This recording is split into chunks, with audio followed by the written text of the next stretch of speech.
Hello दोस्तों, this is real आशा। ये बात करते हैं निफ्टी 50 इंडेक्स के बारे में। और आज के हाई को देखें तो 17,006 का हाई लगा है। और आज का जो लो लगा है वो 17,006 का लगा है। और हाई लगा है 17,334 का। और आज की जो क्लोजिंग हुई है वो हुई है 17,315 के ऊपर।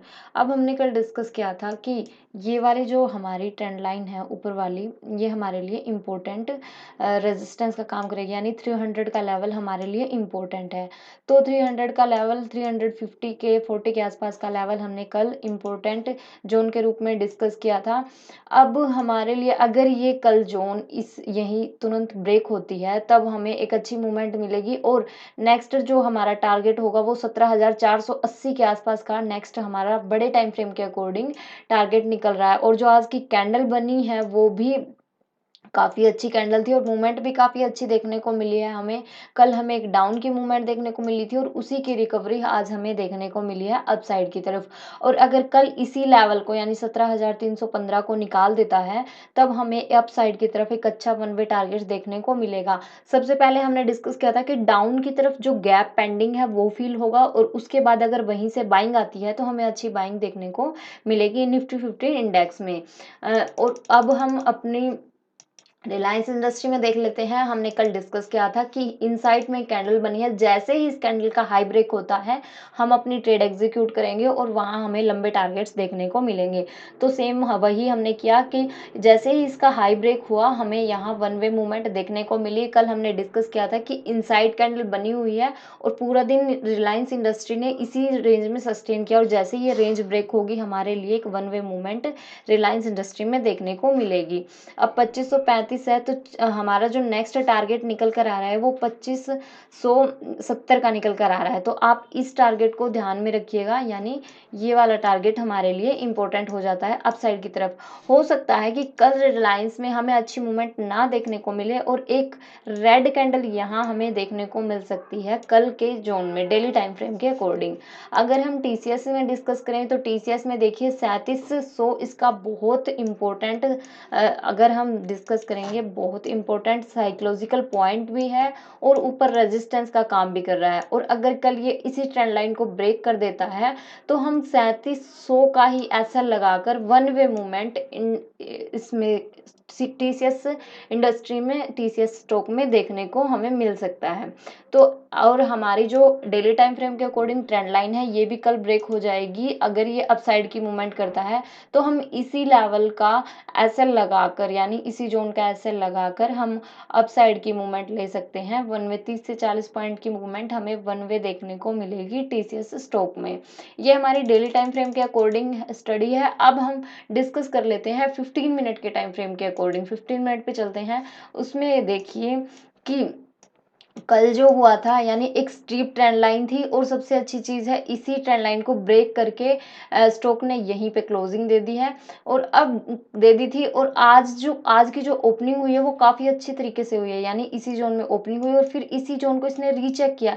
रीचेक करने के बाद ये देखिए यहीं से हमें एक अच्छी बाइंग देखने को मिली और फिर उसके बाद हमें कहीं भी यानी टीसीएस स्टॉक ने नहीं कहा कि आप एग्जिट कीजिए। अपने एसएल को ट्रेल करते हुए इसने वन वे मूवमेंट हमें अपसाइड की दी है। अब हमारे लिए इम्पोर्टेंट ये वाली जोन है। अगर टीसीएस स्टॉक यहीं ओपन हो जाता है और फिर अपसाइड की मूवमेंट करता है तो हमें अप की तरफ अच्छी मूवमेंट फिर से देखने को मिलेगी। अब हमारे लिए इम्पोर्टेंट ये वाली जोन है, यानी ये देखिए इसमें बार बार हमारा जो स्टॉक है इसने यहीं पर सस्टेन किया, यानी 2 बार ये चेक हो चुका है। और उसके बाद ये देखिए बार बार इसी जोन के ऊपर इसने अपना रेजिस्टेंस लिया है। तो हमारे लिए ये एक इम्पोर्टेंट रेजिस्टेंस जोन है। कल जैसे ये अपसाइड सस्टेन करके अपसाइड ब्रेक हो तब हमें वन वे मूवमेंट देखने को मिलेगी और हम 30 से 40 पॉइंट की मूवमेंट वन वे यहाँ देख सकते हैं। और अगर ये इसी जोन को डाउन की तरफ ब्रेक करता है, यानी इसी को रेजिस्टेंस लेके डाउन की तरफ ब्रेक होता है, अगर हम इसी लेवल को डिस्कस करें यानी जो हमारा 3712 के आसपास बना हुआ है, इसी लेवल को रेजिस्टेंस लेके यानी एक रिजेक्शन कैंडल के साथ डाउन की तरफ जाता है, कुछ इस तरीके की कैंडल बनती है रिजेक्शन के साथ, तो हम फर्स्ट टारगेट यही लेकर चलेंगे 3674 तक का, यानी फर्स्ट टारगेट के रूप में हम एसएल इसी लेवल का रखेंगे क्योंकि ये हमारे लिए इम्पोर्टेंट है। तो हम डाउन की तरफ की मूवमेंट लेंगे और अगर इसको भी ब्रेक करता है, यानी जैसे आज इसको ब्रेक करने के बाद एक पुल बैक बना, सेम वैसे ही इसको ब्रेक करने के बाद एक पुल बैक बनता है, तो हम यहाँ अपना एग्जिट नहीं करेंगे बल्कि अपनी क्वांटिटी को बढ़ा देंगे और यहाँ तक का फिर हम टारगेट नेक्स्ट 3630 तक का नेक्स्ट टारगेट हम ले सकते हैं टीसीएस में। अब हम रिलायंस में 15 मिनट के टाइम फ्रेम पे देख लेते हैं कि वहाँ क्या सेटअप बना हुआ है। देखिए, जो रिलायंस इंडस्ट्री है इसमें लास्ट में हमें एक कंसोलिडेशन जोन टाइप देखने को मिला है। अगर ये कल अपसाइड ब्रेक होता है तो हमें बाइंग फिर से अच्छी देखने को मिलेगी और फिर हम यानी परसेंटेज के हिसाब से 20 पॉइंट का यहाँ फर्स्ट टारगेट लेकर चलेंगे। और अगर ये डाउन की तरफ, यानी ये 2521 का लेवल ये डाउन की तरफ ब्रेक होता है तो फिर हम यहाँ 2500 तक का यहाँ अपना टारगेट लेकर चलेंगे, यानी इस लेवल तक। क्योंकि ये देखिए, जो जोन जैसे ही ब्रेक हुई थी उसके बाद इसी जोन के ऊपर इसने सस्टेन कर दिया और जैसे ही ये कल अगर मॉर्निंग के सेशन में अपसाइड ब्रेक होती है या इसी जोन का रेजिस्टेंस लेके रिजेक्शन कैंडल बनाती है तो हम अपनी तुरंत यही ट्रेड एग्जीक्यूट करेंगे और इसी लेवल का हमारा एसएल हो जाएगा। तो आप इन दोनों लेवल्स को ध्यान रखिए। अगर ये डाउन की तरफ यहाँ सस्टेन करके ब्रेक करता है तो फिर हमारा जो नेक्स्ट टारगेट वो 2480 का फिर से निकल आएगा। अब हम अपने निफ्टी 50 इंडेक्स के ऊपर ही चलते हैं। इसमें देख लेते हैं कि आज 5 मिनट के टाइम फ्रेम पे किस तरह की मूवमेंट हमें देखने को मिली है। क्योंकि देखिए, आज हमें वन वे मूवमेंट देखने को मिली है निफ्टी 50 इंडेक्स में अप साइड की। ये देखिए, जो टीसीएस में एक ट्रेंड लाइन फॉलो हो रही थी वही सेम निफ्टी 50 इंडेक्स में भी फॉलो हो रही थी। ये देखिए, बार बार इसी ट्रेंड लाइन को फॉलो कर रहा था और मॉर्निंग के सेशन में जो हमने गैप की डिस्कस किया था उस गैप को भी फिल किया है अच्छे से। ये देखिए, यानी इसने इस गैप को फिल किया और अपना लो है वो 17,000 के आसपास ही लगाया। हमने डिस्कस किया था कि 17,000 इसके लिए इम्पोर्टेंट जोन रहेगा। और अगर हम यहाँ देखें तो इसने देखिए अपना डब्ल्यू पैटर्न भी कंप्लीट किया है। डब्ल्यू पैटर्न जैसे ही इसने कंप्लीट ब्रेक किया उसके बाद इसने कहीं भी पीछे मुड़ के नहीं देखा, यानी वन वे मूवमेंट यहाँ सिर्फ इस लेवल को इसने रीचेक किया है। यानी 17,215 के ऊपर जो हमारे लिए सपोर्ट का काम कर रहा था बार बार, उसी लेवल को रीचेक करके फिर से हमें आपकी मूवमेंट दी है। अब हमारे लिए ये वाली जोन इंपॉर्टेंट रहेगी 17,330 के, क्योंकि यहाँ देखिए कितनी बार इंडेक्स ने रेजिस्टेंस लिया है, तो हमारे लिए ये जोन काफ़ी इंपॉर्टेंट है।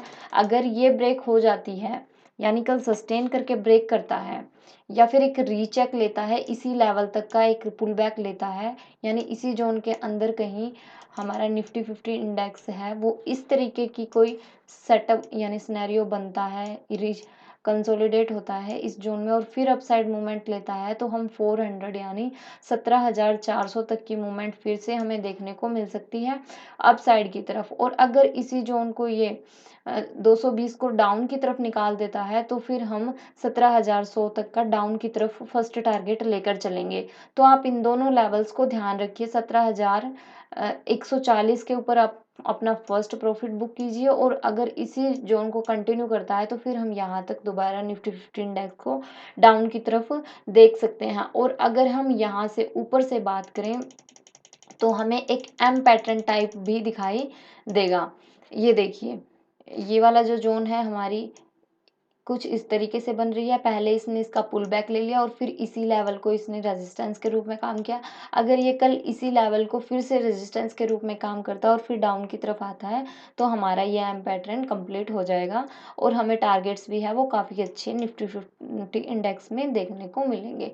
तो आप इन लेवल्स को ध्यान रखिए और जैसे ही अगर ये अपने इस एम पैटर्न को कंप्लीट करता है तो हम इस लेवल का एसएल लगाकर फर्स्ट टारगेट यहाँ तक का रखेंगे, इस नेकलाइन तक का। और जैसे ही नेकलाइन ब्रेक होती है यहाँ आप अपनी दूसरी ट्रेड एग्जीक्यूट कर सकते हैं और उसके बाद हमारे टारगेट्स हैं वो इस पैटर्न के अकॉर्डिंग काफ़ी लंबे निकल कर आएंगे। फिर हम 17,100 तक दोबारा निफ्टी 50 इंडेक्स को देख सकते हैं। तो आप इन दोनों लेवल्स को अच्छे से ध्यान रखिएगा। आई होप सो आपको ये सारी चीज़ें क्लियर हो गई होंगी।